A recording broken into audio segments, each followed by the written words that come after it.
In this video, we will analyze our first image render shot and which parts of our image should fix, change, or need retouching.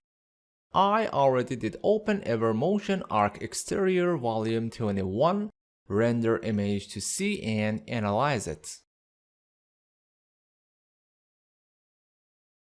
This image is nice and beautiful, still, we could see some issues and do improvements.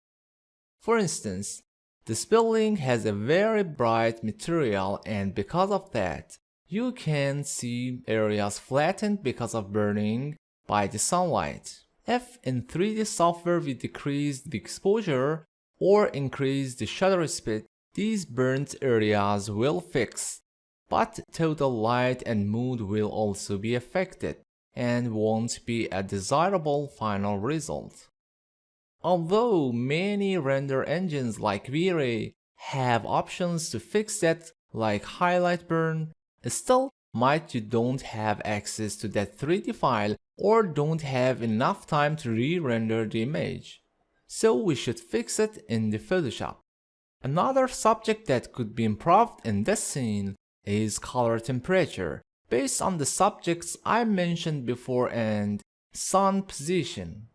The image overall temperature should be more than the current mood. I think by increasing the scene temperature, the final result will represent a much better feeling to spectators. The camera position is good, and I think personally, the artist put that deliberately there to achieve a more artistic and realistic shot, but for architectural presentation, could be straight vertically and horizontally for both angles. Some colors and materials and even details could be enhanced too. I analyzed this image to give you a general idea of how we could observe, analyze, and decide to do what with a better perspective.